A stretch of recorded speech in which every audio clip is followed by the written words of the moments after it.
Monsieur le Président, chers collègues, M.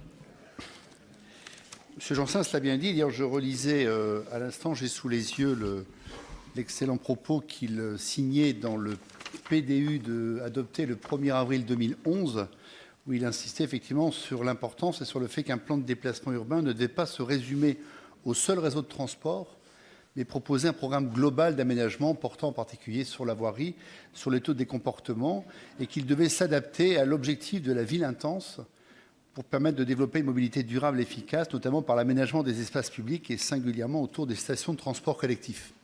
Je pense que ces objectifs qui étaient les nôtres, adoptés sous la présidence de Martine Aubry, avec d'ailleurs le concours à l'époque d'Éric Quiquet, doivent rester aujourd'hui les nôtres. Et je pense que ce à quoi nous avons assisté, vous l'avez dit d'ailleurs au travers le constat d'échec qu'il nous a fallu faire dans l'enquête déplacement dont on a pris récemment connaissance, qui est portée sur l'année 2016, malheureusement les comportements n'ont pas suivi. Alors quand les comportements n'ont pas suivi, il y a deux solutions. Soit parce que les gens n'avaient pas de bons comportements et on n'a pas de raison de ne pas faire confiance à nos concitoyens, soit parce qu'ils n'ont pas trouvé les outils nécessaires à cela. Vous l'avez dit, Monsieur le Vice-président, il nous faut effectivement mettre en place en ce domaine une nouvelle politique. Mais je crois qu'on voit bien aujourd'hui un schéma d'infrastructure de transport.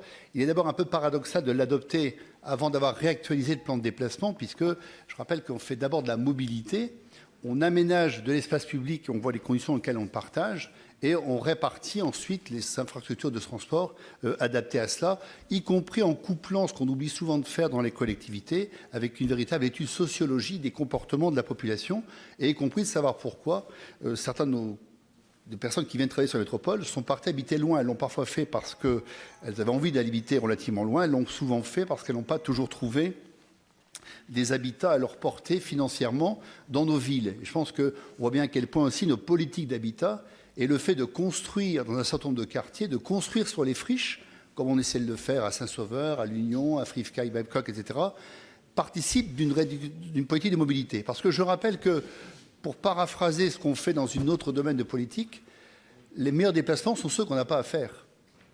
Et que donc, je rappelle que nos politiques doivent aboutir à ce que le plus petit nombre possible de nos concitoyens aient besoin de passer 2 heures par jour, voire 3, dans une vie. Et quand vous multipliez le temps que passe le concitoyen dans une voiture matin et soir, ou dans un transport en commun, parfois, on se rend compte que dans une vie d'homme ou de femme au travail, ça représente parfois l'équivalent de 2 à 3 années de vie. On ne peut pas se satisfaire de ce genre de choses. Bon, pour ça, c'est pour dire que les choses nous paraissent absolument indissociables. Ceci étant, nous savons aussi que nous sommes dans une période où les moyens nous sont un peu comptés. Et je pense qu'il nous faut donc redonner à nos concitoyens l'envie d'aller dans certains transports en commun ou d'utiliser d'autres transports en commun que l'automobile. Et c'est pour ça que notre groupe socialiste, radicaux, citoyens, personnalités a parlé d'une mobilité nommée désir. C'est-à-dire, en fait, que cette démarche de mobilité se fasse dans des conditions qui soient des conditions agréables. Il n'y avait pas de fatalité, nous aurions pu faire, et je pense qu'on doit continuer à garder cet objectif, faire de la ville de la métropole lilloise une grande métropole cycliste. Je rappelle que l'excellent économiste Frédéric Errand, qui est un Lillois d'ailleurs, c'est économiste des transports, explique à quel point dans les années 50-60, Lille était une grande ville cycliste, la métropole lilloise était une grande ville cycliste, on allait facilement travailler en prenant son vélo. La Belgique ne l'était pas. Et les choix qui ont été faits d'aménagement de l'espace public ont fait que la Belgique est devenue une grande ville cyclable, de grandes villes cyclables.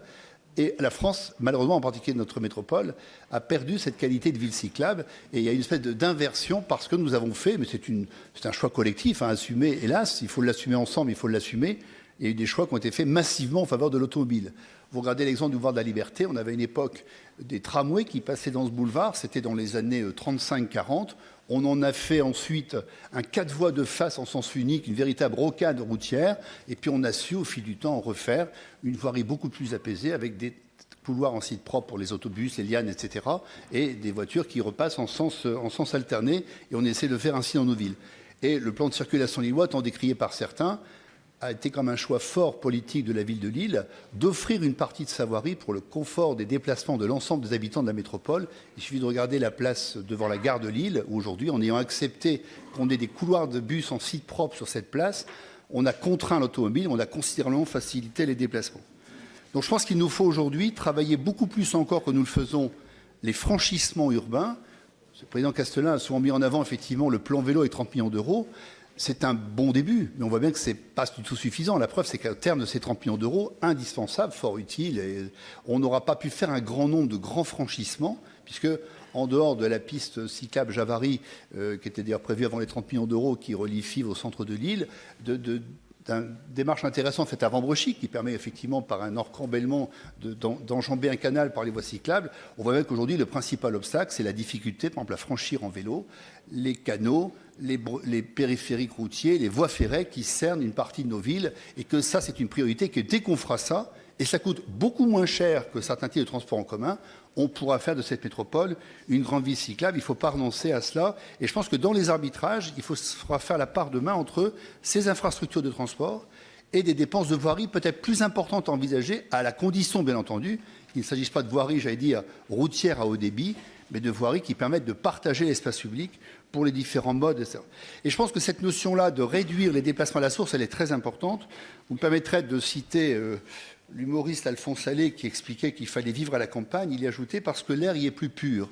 Et aujourd'hui, en fait, ce que nous avons fait les uns et les autres par les politiques, c'est que, il faut aujourd'hui construire les villes en ville pour que la campagne reste la campagne. Et c'est pour ça que nous ne sommes pas toujours d'accord pour voir des parcs d'activités se construire en détruisant à nouveau des terres agricoles, et qu'une des raisons qui nous a heurtés sur ce tramway Lille-les-Cales dont on a pu parler, c'est que c'est quand même un projet qui vise en particulier à contribuer à détruire un peu plus de terres agricoles pour les remplacer par des parcs d'activités, alors que nous avons encore, certes pour des sommes supérieures, mais des friches à reconvertir, à transformer. On a encore dans cette métropole un grand nombre d'espaces qui peuvent accueillir, à condition finalement de financer leur dépollution, d'accueillir à la fois de l'habitat et de l'activité économique. Ça coûte plus cher de dépolluer une friche, mais en termes de qualité de l'environnement et de développement durable, c'est bien plus important de dépolluer une friche que d'aller transformer, encore une fois, une terre agricole en zone d'activité. Alors, on a regardé l'ensemble des projets que vous nous avez présentés. Il y a des choses qui sont intéressantes, je termine. Il y a des choses qui sont intéressantes, mais si vous voulez, on constate qu'il manque dedans tout de suite un plan d'urgence, puisque la plupart des infrastructures lourdes qui sont proposées, c'est à l'horizon 2028-30. On sait bien quand on décide une infrastructure lourde, ça ne se fait pas en 3-4 ans, alors qu'aujourd'hui, il manque un plan. Prenons l'exemple d'Amsterdam. Amsterdam a su, il y a quelques années, construire, bien à distance de la ville, de très grands parkings relais, plus de 20 000 places, qui ont permis immédiatement de réduire le trafic automobile et de permettre aux gens de monter dans les trains de façon plus importante. Or, nous n'avons encore aujourd'hui que 4 700 places aujourd'hui, et au cours de ce mandat, le nombre aura très peu augmenté. Donc, ce qui nous paraît important, c'est tout de suite d'optimiser l'existant. Vous l'avez dit, et ça, nous l'approuvons bien entendu, nous sommes des gens responsables, la régénération du métro et du tramway. Je crois qu'effectivement, tous les dialogues engagés avec à la fois la région, les instances de transport pour améliorer les voies ferroviaires, mais je pense qu'en particulier, nos gares doivent jouer un rôle beaucoup plus important. Vous l'avez évoqué sur la gare de Lille-Sud près de la Porte des Postes, mais il faut être beaucoup plus ambitieux pour ce site-là. Il a un autre avantage, ce site, c'est qu'il est à proximité du deuxième hub de transport qu'est la Porte des Postes, où on a 2 lignes de métro et 5 lignes de bus qui se croisent, c'est-à-dire presque autant que ce qui se trouve à la gare Lille-Flandre, à peu de choses près au niveau du nombre de bus. Et on voit bien donc l'importance d'aller vite et d'essayer d'obtenir une négociation sur ce point. Je pense qu'on a considéré qu'on ne ferait plus de métro, mais on ne propose bien sûr pas de 3e ligne, mais il est important, si vous voulez, de prolonger celle qui le serait de façon très utile. Aujourd'hui, le plus grand parking à ciel ouvert de la métropole lilloise, c'est le CHRU de Lille. C'est un comble. Or, aujourd'hui, la desserte, le prolongement de cette ligne de métro, je termine, cette ligne de métro numéro 1 jusqu'à l'espace Eurasanté puis vers l'Os sera un élément très important. On les voit au niveau du tramway, il ne faut pas renoncer à prolonger cette ligne de tramway existant, en particulier vers Waterloo. Vous avez évoqué aussi les piles du transport urbain par câble. C'est important de souligner le rôle que ça peut jouer. Ça permet d'ailleurs de rendre hommage à notre ami Pierre de Saint-Ignon qui avait mis souvent en avant cette idée-là. Et on a vu apparaître dans ce qui nous était proposé la possibilité d'aller à l'Équin par ce mode-là. Donc, simplement pour dire que nous avons au cours de cette semaine tenté d'obtenir des aménagements dans cette délibération. On en a obtenu un certain nombre puisque nous étions lundi, et vous vous souvenez, M. Janssens, qu'en séance lundi matin, vous aviez présenté ce projet comme étant celui de votre groupe politique et de la majorité. Vous aviez employé cette expression pendant la commission. On a réussi cette semaine à obtenir qu'il devienne un outil de concertation. C'est la raison pour laquelle nous ne comprenons pas que vous n'ayez pas accepté d'ajouter dans ce document un certain nombre de propositions complémentaires sur la Porte des Postes, alors même que vous l'avez évoqué, sur le prolongement vers Waterloo, et qu'on s'est limité à ce secteur des 20 et les 20 pistes qui sont proposées, que d'autre part, on n'ait pas mis en face ce qu'on espérait en termes de fréquentation de chacune des propositions, parce qu'on nous propose des infrastructures de transport un peu comme on joue à SimCity, mais sans avoir mis en face quelles étaient les projections de passagers pour chacune de ces lignes. C'est la raison pour laquelle, malgré tous les efforts qui ont pu être faits de notre part pour tenter de vous convaincre, nous ne pourrons pas adopter cette délibération. Nous restons par contre des très grands défenseurs des transports en commun. Je pense que beaucoup des élus de ce groupe en particulier l'ont montré à travers la manière de faire, parce que parler des transports, de la mobilité, du partage de l'espace public, c'est important. L'avoir fait, comme certaines communes l'ont fait avec beaucoup de courage, c'est encore plus important.